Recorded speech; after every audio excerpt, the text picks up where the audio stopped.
నమస్కారం అండి. ఈరోజు మనం నాన్నకు బహుమతి అనే కథను గురించి తెలుసుకుందాం.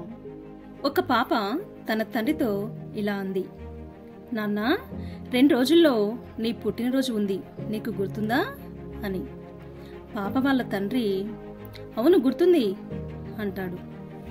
పాప వాళ్ళ నాన్నతో నీ పుట్టినరోజు నాడు ఎప్పటికీ మర్చిపోలేని ఒక బహుమతి నీకిద్దామనుకుంటున్నా నాన్న అంటుంది. పాప వాళ్ళ తండ్రి ఇలా అంటాడు, నీకన్నా మంచి బహుమతి ఈ ప్రపంచంలో ఏముంటుందిరా అని. పాప థ్యాంక్ యూ నాన్న అంటుంది. పుట్టినరోజు రానే వచ్చింది. పాప వాళ్ళ నాన్న తన పుట్టినరోజును బ్రహ్మాండంగా జరుపుకున్నాడు. పాప తండ్రి తన కూతురు ఇవ్వబోయే గిఫ్ట్ కోసం ఆతృతగా ఎదురు చూస్తున్నాడు. పాప తన తండ్రికి ఒక పెట్టెను బహూకరించింది. బంధువులంతా వెళ్లిపోయాక పాప వాళ్ళ తండ్రి తన కూతురు ఇచ్చిన పెట్టెలో ఏముందో అని దానిని మెల్లగా ఓపెన్ చేసి చూశాడు.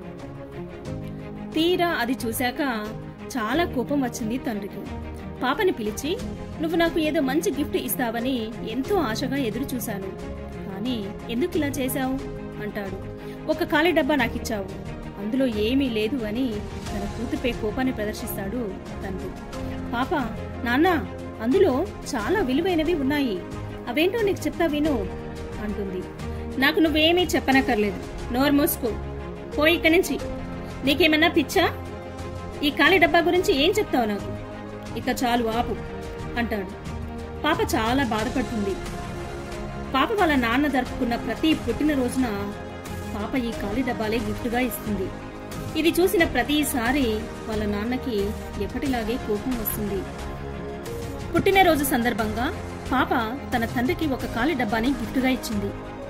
పాప తండ్రి ఈసారి బాగా కొడతాడు. నా పుట్టినరోజున ఎందుకలా ఖాళీ డబ్బాలిస్తావు? నిన్ను గిఫ్ట్ ఇవ్వమని నేనెప్పుడైనా అడిగానా? ఖాళీ డబ్బాలిచ్చి నన్నెందుకు అవమానిస్తావు అంటాడు. పాప ఏడుస్తూ, ఈ డబ్బా ఓపెన్ చెయ్యి నాన్నా అంటుంది. నేను చెయ్యను, అసలు నువ్వంటే నాకెంతో ప్రేముండేది, కానీ నీ ప్రవర్తన వల్ల నిన్ను చూస్తేనే అసహ్యం వేస్తుంది అని అంటూ, పో వెళ్ళు, ఇక్కడి నుంచి వెళ్ళిపో అంటాడు. నేను ఎన్నిసార్లు కొట్టినా పాప ఎందుకు ఇలా ఖాళీ డబ్బాలు గిఫ్ట్గా ఇస్తుంది? నా పుట్టినరోజున సంతోషమేమో గాని మా పాప వల్ల మనసంతా చికాగ్గా ఉంటుంది, ఎందుకు ఇలా చేస్తుంది అని ఆలోచిస్తుంటాడు. అయితే ఒకసారి డబ్బా ఓపెన్ చేసి చూస్తా అని అర్ధరాత్రి తన కూతురు ఇచ్చిన గిఫ్ట్ డబ్బాను ఓపెన్ చేసి చూస్తాడు. ఈసారి కూడా ఖాళీ డబ్బానే, కానీ అందులో ఒక పేపర్ కనబడింది.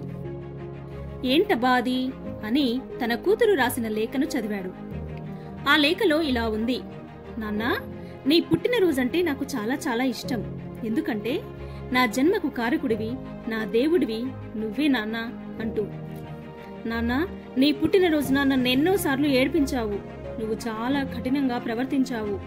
నిజానికి నీకిచ్చిన గిఫ్ట్ బాక్సులు ఖాళీ డబ్బాలు కావు, అందులో ఏమున్నాయో నేనెన్నోసార్లు చెప్పాలనుకున్నా, నన్ను మాట్లాడనివ్వకుండా గొడ్డును బాదినట్లు బాదావు కదా నాన్న. నాన్న, ఆ డబ్బాలో వేల కొద్దీ ముద్దులను నీకు దాచి ఇచ్చాను.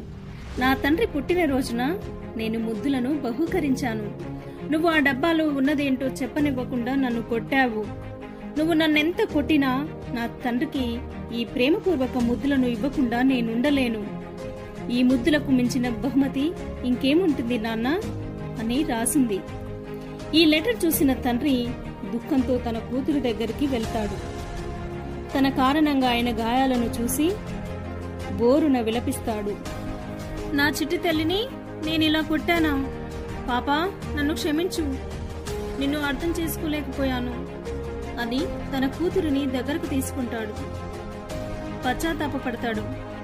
ఈ కథ ద్వారా మనం తెలుసుకోవాల్సింది ఏంటంటే, పిల్లల్లో తల్లి లేదా తండ్రి పట్ల మన ఊహలకందని ప్రేమ భావాలు వాళ్ళ మదిలో నిక్షిప్తమవుతాయి. సందర్భం వచ్చినప్పుడే వాటిని వారు ప్రదర్శిస్తారు. పిల్లల హృదయాంతరాల్లో ఏముందో మనకు తెలియాలంటే ముందుగా మనము వారి హృదయానికి దగ్గరవ్వాలి. పిల్లలకు అన్ని ఇవ్వగానే సరిపోదు, వారి భావాలకు దగ్గరై వారి మనసులోకి తొంగి చూడాలి. ప్రతిసారి మనమే మాట్లాడుతూ ఉంటాము, కానీ ఒకసారి వాళ్ళు ఏం మాట్లాడుతున్నారో మనము వినగలగాలి. ఎక్కువ సమయం వారికి కేటాయిస్తూ మనము పిల్లలమైపోవాలి. అప్పుడే పిల్లలంటే ఏంటో మన మనసుకి అర్థమవుతుంది.